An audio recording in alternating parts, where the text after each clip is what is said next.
Assalamualaikum warahmatullahi wabarakatuh. Selamat pagi anak-anak. Semoga kalian sehat walafiat. Mari kita berdoa dulu. Bismillahirrahmanirrahim. Baik, hari ini kita akan belajar tema 1, organ gerak hewan dan manusia.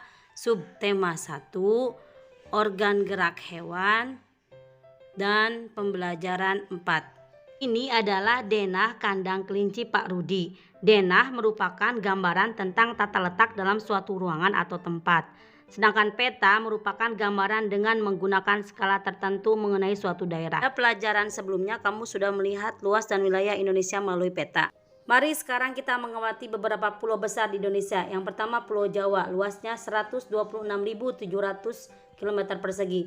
Batas lautnya adalah sebelah utara Laut Jawa, selatan Samudra Hindia, barat Selat Sunda, timur Selat Bali. Daratannya berbatasan dengan sebelah utara Laut Jawa, sebelah selatan Samudra Hindia, sebelah barat Selat Sunda, sebelah timur Selat Bali. Adapun keadaan alam pantai dan laut, ada Pantai Pangandaran, Carita, Siung, Laut Jawa, Samudra Hindia. Nama-nama dataran rendahnya ada dataran rendah Surakarta, Semarang, Madiun. Nama-nama gunungnya ada Gunung Ciremai, Papandayan, Salak, Merapi, Prau, Lau, dan lain-lain. Pulau Kalimantan, luasnya 743.330 km persegi. Batas lautnya utara Laut Cina Selatan, barat Selat Karimata, timur Selat Makassar dan Laut Sulawesi, selatan Laut Jawa. Adapun batas daratannya adalah utara Malaysia, Sabah dan Sarawak, barat Selat Karimata, timur Selat Makassar dan Laut Sulawesi, sebelah selatan Laut Jawa. Keadaan alam, nama-nama pantai dan laut. Yang pertama ada Laut Jawa, Laut Sulawesi, Laut Natuna. Kemudian nama-nama dataran rendah ada Pangkalan Bun, Pulau Kapuas, Pulau Pembuang berada di Kalimantan Tengah, dan lain-lain. Nama-nama gunung ada Gunung Kinabalu, Lumut, Palung, Liang Pran, Bukit Raya, Halau-Halau, dan lain-lain. Selanjutnya adalah Pulau Sulawesi, luasnya 174.600 km persegi. Batas lautnya adalah bagian timur Laut Banda, sebelah barat Selat Makassar, utara Laut Sulawesi, selatan Laut Flores. Sedangkan daratannya berbatasan timur dengan Kepulauan Maluku, barat Pulau Kalimantan, utara negara Filipina, dan selatan berbatasan dengan Pulau NTT dan NTB. Nama pantai dan laut ada Pantai Likupang, Laut Sulawesi, dan lain-lain. Adapun nama-nama dataran rendahnya ada Jeneponto, Bulukumba, Bantaeng, Goa, Selayar, dan lain-lain. Dan nama-nama gunungnya adalah Gunung Maharu, Bakawareng, Latimojong, Awu, Lakon, Kelabat, dan lain-lain. Lalu ada Pulau Sumatera, luasnya 473.481 km persegi. Batas laut utara Teluk Benggala, timur Selat Malaka, selatan Selat Sunda, barat Samudra Hindia. Batas daratannya adalah sebelah utara Malaysia, Singapura, Kepulauan Andaman, sebelah timur Pulau Kalimantan, sebelah selatan Pulau Jawa. Keadaan alam, nama pantai dan laut ada Laut Jawa, Laut Andaman, Pantai Rupat, Sorake, dan Lampuuk. Nama dataran rendah ada dataran rendah Singkil dan Melabo di Aceh. Nama-nama gunung ada Gunung Gerudong, Gunung Sinabung, Gunung Merapi dan Talang, dan lain-lain. Selanjutnya ada Pulau Papua.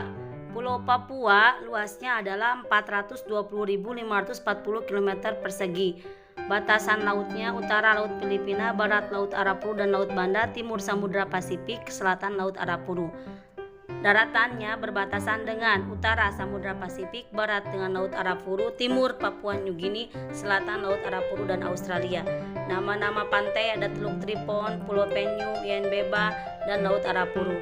Nama-nama dataran rendah ada dataran rendah pesisir bagian selatan Papua, pesisir Arafuru, dan Transply. Nama-nama gunung ada Gunung Waspada, Puncak Jaya, Gunung Trikora, Gunung Yamin, Gunung Mandala, dan Gunung Dom. Selanjutnya adalah Pulau Bali, luasnya 56.366,66 km persegi. Batas lautnya adalah bagian utara Laut Bali, timur Selat Lombok, selatan Samudra Hindia, dan barat Selat Bali. Kemudian daratan berbatasan utara Kalimantan, timur Nusa Tenggara Barat, selatan tidak ada karena berupa samudra, dan barat adalah Jawa Timur. Keadaan alam, nama-nama pantai dan laut. Di sini ada pantai Sanur, pantai Kuta, Bedugul, kemudian Laut Bali. Nama-nama dataran rendah, Tabanan, Gianyar, Bunyan, Batur, Buleleng. Kemudian nama-nama gunung, ada Gunung Agung, Gunung Abang, Gunung Batur, dan Gunung Karu. Baik anak-anak, setelah Ibu menjelaskan kondisi geografis pulau-pulau besar yang ada di Indonesia, Ibu akan membuat kesimpulan kondisi geografis wilayah Indonesia. Kesimpulannya adalah kondisi geografis wilayah alam Indonesia adalah kepulauan dengan 2/3 alamnya wilayah berupa perairan. Bentang alam Indonesia sangat lengkap dan bervariasi mulai dari pantai, dataran rendah, lembah, padang rumput, rawa, sungai, hutan, dataran tinggi, bukit dan perbukitan, serta gunung alam dan pegunungan. Di Indonesia juga banyak terdapat gunung berapi, danau dan sungai, baik sungai besar maupun kecil, panjang ataupun pendek. Antara pulau yang satu dengan pulau yang lainnya memiliki kondisi alam geografis yang berbeda-beda, demikian pula dengan hasil alamnya. Setelah kamu mengetahui kondisi geografis wilayah negara Indonesia, sekarang giliranmu untuk mengetahui kondisi geografis wilayah tempat tinggalmu. Gambarkan ke dalam sebuah peta sederhana ya. Nah, untuk mendapatkan informasi yang akurat, silakan kamu bertanya kepada ibumu, ayahmu, atau ke Pak RT dan Pak RW. Silakan kamu gambar kondisi geografis wilayah kamu, apakah ada sungai, ada jalan kereta api, atau ada gedung. Gambarkan denahnya secara sederhana ya di kolom halaman 36. Anak-anak, masih ingatkah kalian dengan cara menentukan ide pokok? Ibu akan ingatkan kembali ya. Yang pertama adalah membaca keseluruhan teks tersebut, kemudian kita menemukan kalimat utama, dan terakhir menentukan ide pokok. Untuk menambah pemahaman kamu tentang cara menentukan ide pokok, mari kita berlatih. Ayo kita baca teks berikut ini ya. Di sini ada teks tentang gotong royong modal dasar pembangunan. Gotong royong merupakan modal dasar bagi terciptanya suasana kemasyarakatan yang harmonis. Mengapa demikian? Karena bergotong royong, masyarakat akan sering melakukan silaturahmi dan kerjasama, sehingga terjadilah solidaritas. Seiring dengan munculnya rasa solidaritas inilah akan muncul juga rasa empati dan simpati di antara masyarakat yang akan mempererat dan memperkuat hubungan masyarakat. Tidak ada perbedaan dalam prinsip gotong royong. Gotong royong adalah kerja bersama, memeras keringat secara bersama, dan perjuangan saling bantu-membantu secara bersama. Tidak memperdulikan agama, suku, ataupun golongan. Prinsip-prinsip gotong royong sangat bermanfaat bagi pelaksanaan pembangunan nasional, karena semua masyarakat saling memiliki. Masyarakat juga merasa mempunyai tujuan yang sama, yakni terwujudnya kehidupan yang sejahtera. Dengan bergotong royong, segala program pembangunan yang dicanangkan oleh pemerintah akan dapat dilaksanakan dengan baik tanpa adanya gangguan yang disebabkan oleh ketidakharmonisan masyarakat. Nah, setelah kita baca, silakan kalian kerjakan tugasnya yang ada di halaman 38.